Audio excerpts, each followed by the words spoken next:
um homem exaltado, fisionomia alterada pela ira, que abandonava o discurso escrito por improvisos inflamados. Esse era o presidente do Brasil nas últimas horas de seu governo. O Jango que se viu e ouviu era desconhecido. A placidez, que lhe era característica, foi substituída pela agressividade.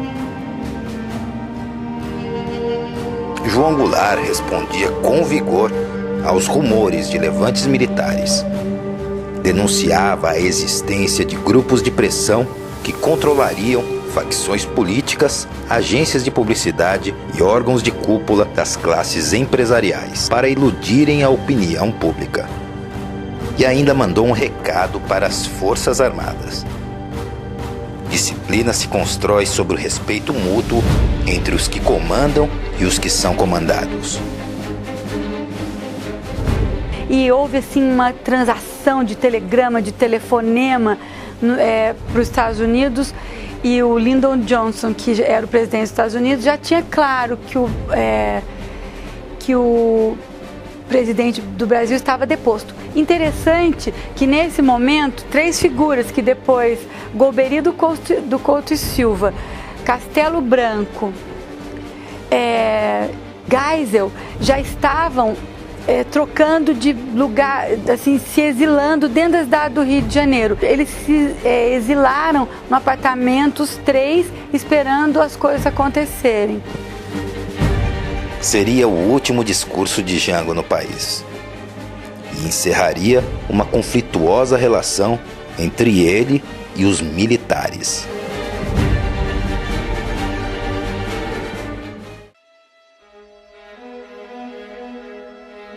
Em 1953, como ministro do Trabalho, ousou propor um aumento de 100% no salário mínimo.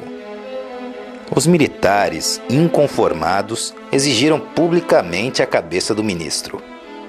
O presidente Getúlio Vargas, pressionado por todos os lados, cedeu ao inconformismo e exonerou Jango, mas atendeu ao ex-ministro e concedeu o aumento de salário mínimo.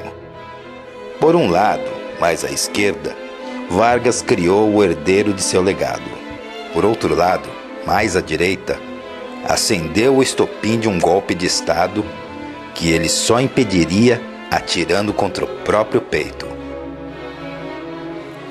Depois da eleição de 1955, vencida por Juscelino Kubitschek, os militares voltaram à cena tentando impedir a posse do presidente eleito.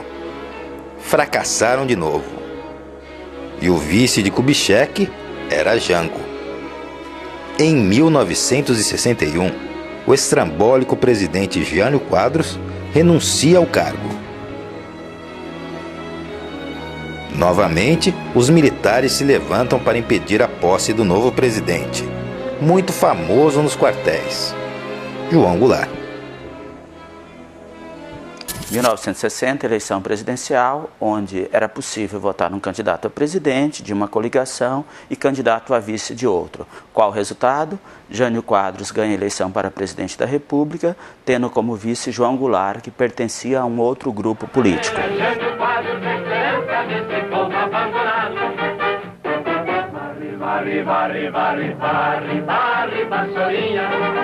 Na hora de votar, eu vou jangar, é Jango, é o Jango Goulart.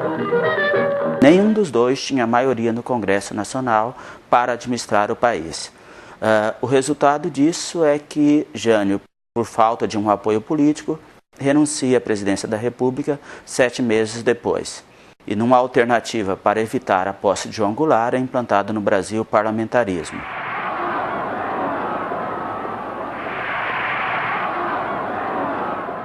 O parlamentarismo feito de última hora, sem a construção de partidos políticos sólidos, acabou resultando num grande fracasso. Tanto Jânio Quadros como João Goulart, ou mesmo o parlamentarismo que durou 1 ano e 7 meses, não foram capazes de resolver o problema econômico herdado do governo JK, que era a grande dívida pública. Qual a saída para isso? Em função da piora do quadro econômico e o grave problema político que o país atravessava, com renúncia, parlamentarismo que não deu certo, o resultado disso foi o golpe militar, que teve um forte apoio dos Estados Unidos, ou seja, para corrigir os problemas políticos da época, segundo o Congresso Nacional no período. Nesse período, o processo de urbanização e de industrialização, então na faixa do litoral, São Paulo, Rio de Janeiro, lá no Rio Grande do Sul, Paraná, estão se tornando cidades extremamente grandes, né? O pessoal está vindo do Nordeste, do interior do Brasil, para a faixa litorânea, e estão vindo as grandes multinacionais também se instalando, então é todo um processo de mudança.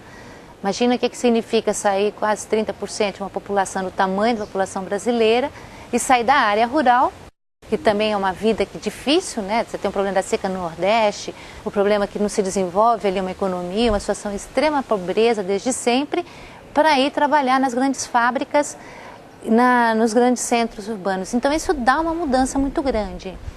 Essa gente toda chegando, ela dá medo. Eles não querem que essa gente se organize. É como se fosse um outro povo, uma outra gente que não tivesse nada a ver com eles. Num contexto que você tem de Guerra Fria no mundo, da luta entre os Estados Unidos e a Rússia, isso é visto aqui como comunismo. Qualquer pessoa, né, se reunir, está falando, já era comunista. Fosse ou não fosse, até podia ser, né? Isso era um contexto imediatamente anterior ao golpe de 64. As camadas urbanas estão se organizando e estão pleiteando maior acesso à geração da riqueza e estão forçando a burguesia a dar para ela uma fatia maior do bolo. E a burguesia, por sua vez, está quebrando então o pacto que ela tem com esse operariado e recompondo o pacto com a oligarquia e com o capital transnacional para poder continuar o projeto de acumulação capitalista.